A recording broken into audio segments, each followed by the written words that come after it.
Hello learners, this video talks about the different aspects of the ecosystem.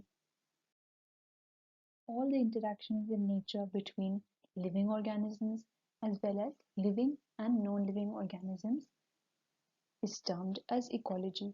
The term was first coined by the German biologist Ernst Haeckel, and he defined ecology as study of natural environment, including the relationships of organisms to one another and to their surroundings. Next comes another important scientist called Clements. He called ecology as the science of communities. Odum in 1963 called ecology as the study of the structure and function of nature.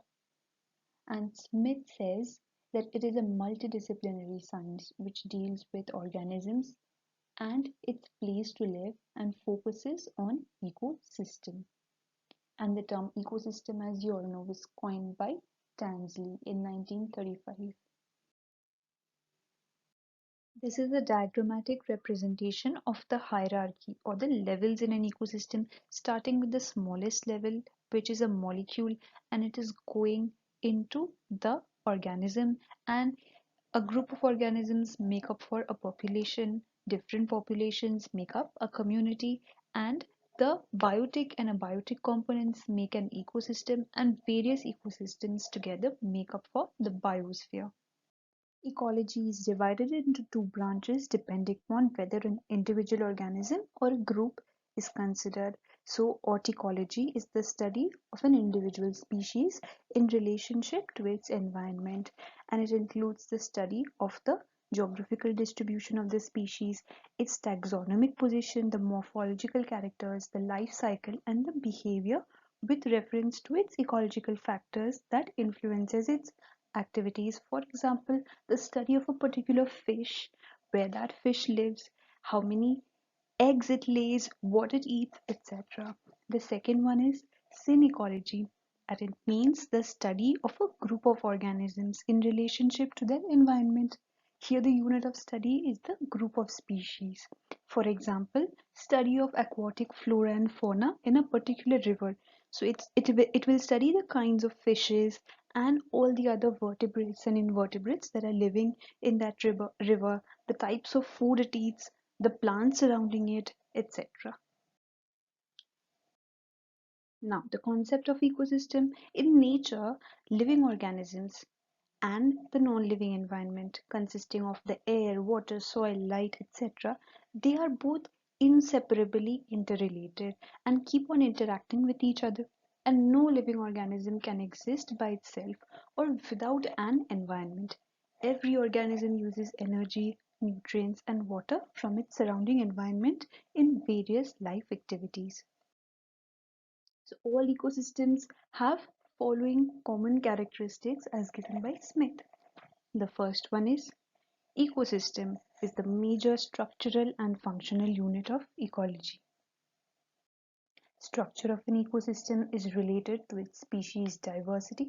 That is, more the complex the ecosystem and the higher the species diversity there will be. The function of an ecosystem is energy flow and cycling of materials through and within the system. The next one is a relatively less amount of energy is needed to maintain an ecosystem that is more complex. The next one is ecosystems mature by passing from less complex to more complex stages. That is, the earlier stages of succession have an excess of potential energy and a relatively high energy flow per unit biomass. And the later stages, also known as mature stages, have less energy accumulation as the energy flows through the more diverse components. The next point, both environment and energy fixation in any given ecosystem are limited and they cannot exceed without causing serious undesirable effects. And lastly, any kind of alteration in the environment represents selective pressures on the population, and thus the population have to adjust itself, and the organisms which are unable to adjust to the changes, they ultimately disappear or become extinct. All ecosystems have a feeding hierarchy. It starts with an energy source, that is the sun, and then followed by producers and then consumers and finally decomposers. And depending on this, there are two types of food chain. The first is grazing food chain and the second one is detritus food chain.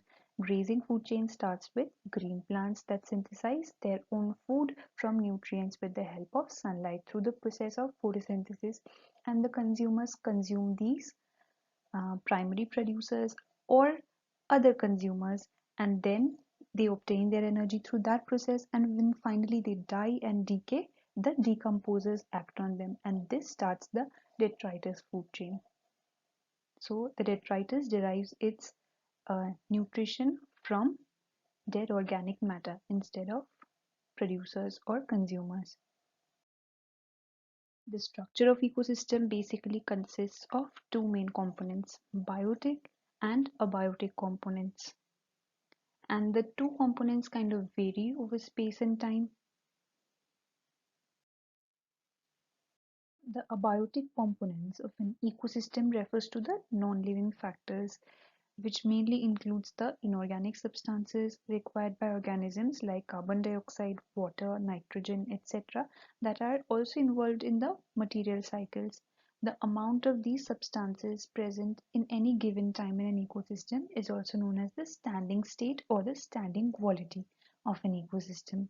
The second abiotic component is organic compounds like carbohydrates, proteins, amino acids, lipids, humic substances, and others synthesized by the biotic counterparts of an ecosystem, and they make the biochemical structure of an ecosystem. Climatic factors includes rain, temperature, humidity, etc. And edaphic factors are those factors that are related to soil, topography, pH, minerals, etc. that determine the functions, distribution, structure, behavior, and interrelationships of the organisms in an habitat. Biotic components are the living organisms, including plant, animals, and microorganisms, and based on their nutritional requirements, they are categorized as the producers, the consumers, and the decomposers. Producers, as you all know, are the green plants that contain a pigment called chlorophyll that gives them the ability to use solar energy to manufacture their own food through the process of photosynthesis. They are also known as photoautotrophs, and this group mainly consists of all the herbs, shrubs, trees, algae, mosses, phytoplanktons, etc. There are something called chemosynthetic bacteria also that are found deep beneath the oceans as well as in volcanic regions, which can also synthesize their own food, but in the absence of sunlight, and thus they are known as chemoautotrophs. The next biotic component is consumers. Consumers, as you all know, lacks chlorophyll, so they solely depend on the producers for food. They are also known as heterotrophs and mainly includes herbivores, carnivores, omnivores, and the detrivores. I'm sure you know what herbivores and carnivores and omnivores are, and the detrivores are basically those organisms which feed on dead and decaying remains. Finally, decomposers, also known as saprotrophs, they are the microorganisms that breaks down complex dead organic matter into simpler inorganic forms, and it absorbs some of the decomposition products and releases inorganic nutrients that are in turn used by our producers.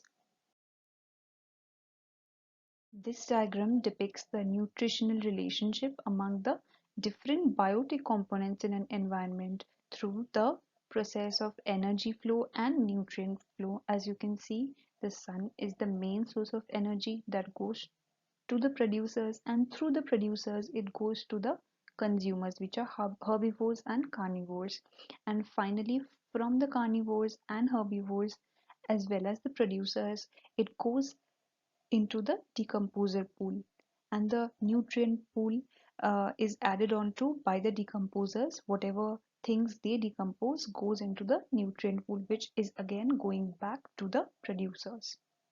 Thank you.